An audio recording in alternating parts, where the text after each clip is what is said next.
Good morning, Starworks USA. Thank you, David, for that wonderful introduction.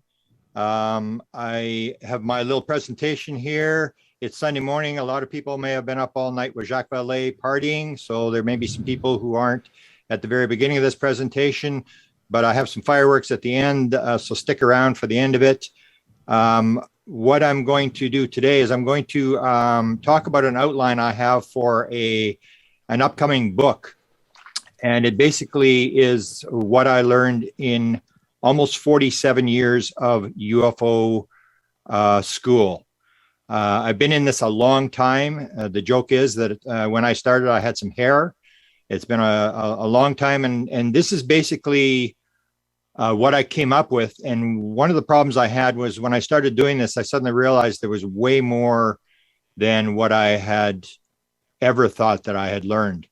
Most of what I learned has really came down to not much to do with UFOs. I mean, related, but it took me down a path that I never thought in 1975 that I would. So let me go to my screen here. And I want to thank Paola for inviting me here and for all the people that showed up today to watch my lecture.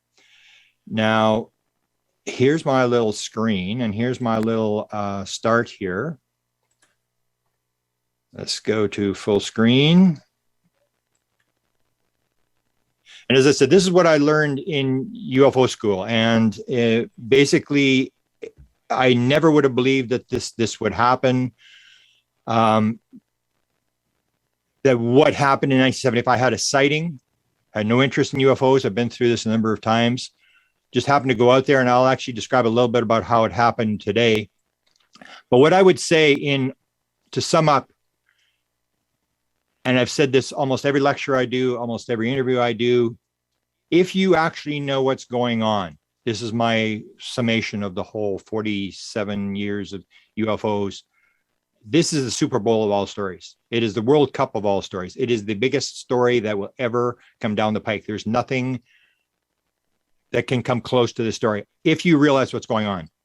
If you believe that there was just an alien who made a right turn at Zeta Reticuli and got lost and came to the Earth and he's just looking around and he's trying to figure out what's going on, then it's not that big a story. But what I will point out today is that from my discovery, this is way more than some alien that got lost, and it's much more complex. In fact, I would say that 500 years from now, when people are doing life regressions, there's going to be a lot of people who are going to say, you know, I was there at that time when they did the UFO thing, and they understood all this stuff, and they were so lucky they were there. And the skeptics are going to say, yeah, sure. Yeah. Next, you're going to tell us you're Cleopatra, because a lot of people don't realize that they're in this Super Bowl game.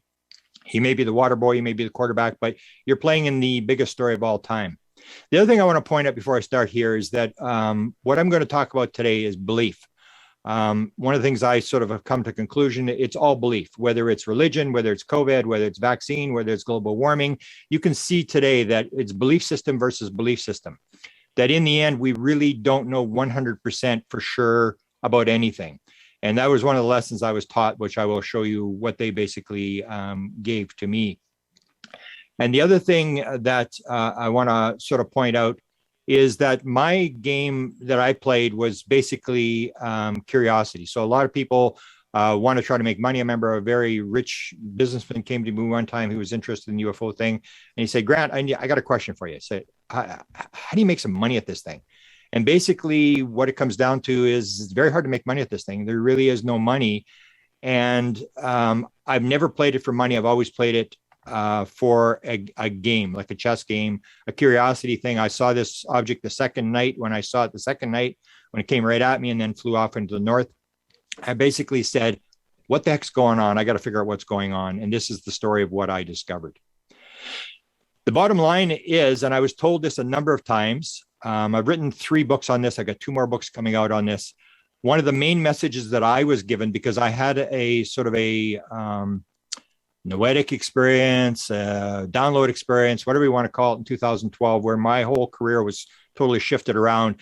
And absolutely the number one message they hammered home to me over and over again is everything you think you know is wrong. You think you know, you ignorant, arrogant, and they would go on, and you have no clue what's going on.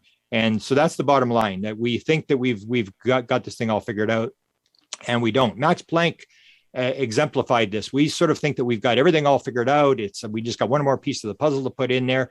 And Max Planck told the story in 1874 that his professor, his instructor, told him, Joly was the guy's name, said, "No point in going into physics. You're wasting your time. We've got it all figured out." That was 1874. And we still have that estimation today, that we've got this thing all figured out, and we've just about got this in the last piece, and then we're going to figure out the UFO thing. And what it came to me is that the world is almost like the universe is creating and getting more complex, and that we can't even keep up to how complex it's getting, that we're not unraveling anything in terms of the way that this thing is increasing in complexity. This thing is very, very complex. When I first started, one of the things I really realized very early on was this idea about UFO sightings. I did the sightings in 1975, 76. I wrote it all. The big publisher who should have published it said to me, "Mr. Cameron, you may believe in this kind of stuff. Count me among the unbelievers." And from 1976, I have never really done UFO sightings. I've sort of, followed the stuff, but I've never really used that as my criteria for trying to figure this thing out, because I realized that sightings will tell you that something's going on. It will tell you, yeah, there's something here and we really don't know what's going on.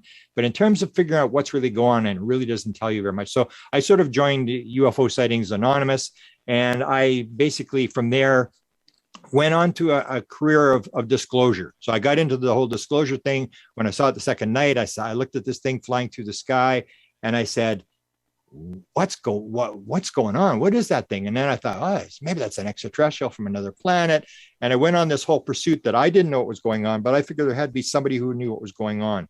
That's when I went on this disclosure mission. I went to see what the Canadian government, and I've actually just released a book, the Canadian Government UFO Story, which has just been released, which I talk about from 1950 to 1954, what the Canadians were doing. I went on there. That led me to Dr. Eric Walker, a former president of Penn State University, and he led me to the president of the United States. And I went on this whole mission from 1975 to 2012, where I sort of tried to figure out, high level people, what does Jacques Vallée know? What does Puthoff know? What does Eric Davis know? What does Kit Green know? And I would listen very carefully to try to figure out, somebody's got to know what's going on here. And then I had this 2012 incident, and everything just sort of shifted around, and that's where we go next. One of the things I did learn, this still hasn't got that much publicity, and that is this whole idea, this is where it starts, is I was already given the hint in 1950. The Canadians were told this is this famous top secret memo the Canadians had. Matter is the most highly classified subject in the United States. Flying saucers exist. Their modus operandi is unknown, but concentrated effort is being made by a small group headed by Dr. Vannevar Bush. The entire matter is considered by the United States authority to be of tremendous significance. In 2012, this came to me, where it came into my head, and it was the next line, and that was this idea that high-level officials were also investigating along a number of lines which might possibly be related to the saucers, such as mental phenomena. So that means that in 1950, the American government told the Canadian government through official sources that mental phenomena may be involved. That's extremely significant because in 1950, there was nobody really talking to aliens. Adamski and Williamson and these guys didn't come forward until a couple of days after the detonation of the hydrogen bomb in 1952. In 1950, there was really nobody publicly talking about beings. So how did they know that this mental phenomena was involved? That was one of the main things I discovered. And in 2012, it came to me with absolute certainty, including a number of other things, which I'll talk about later.